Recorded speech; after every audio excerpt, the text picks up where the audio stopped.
Alright guys, here we are again with the 2000 Nogaro S4. We are going to be doing a little more modification and support. Right now, we just replaced the factory air box with this intake cone filter, but with the air box missing, there is a completely crevasse of a hole. So, a 1.8 turbo heat shield. I wonder where that came from. Nudge, nudge, Goldie. There's a cone filter for the intake.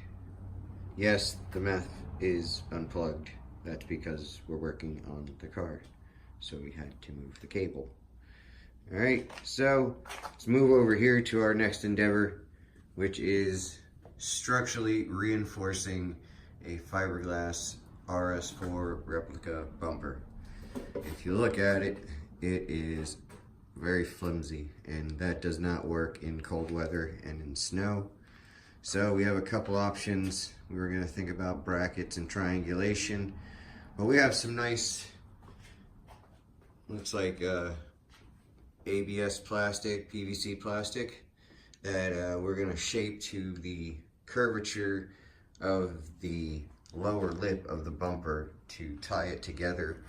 And then I do have some grill pieces, which are over there, that we're going to trim in after we get the reinforcement piece in. We'll have something nice to attach it to on the one side to secure it. So first, I got to do one thing, and that's clean up this bomb I call my toolbox, or my tool cart. We have done so much in the past couple months that I've not recorded because there's too much. There's turbos and more turbos and exhaust and coil packs and tow trucks. So getting it back in order, cleaning her up.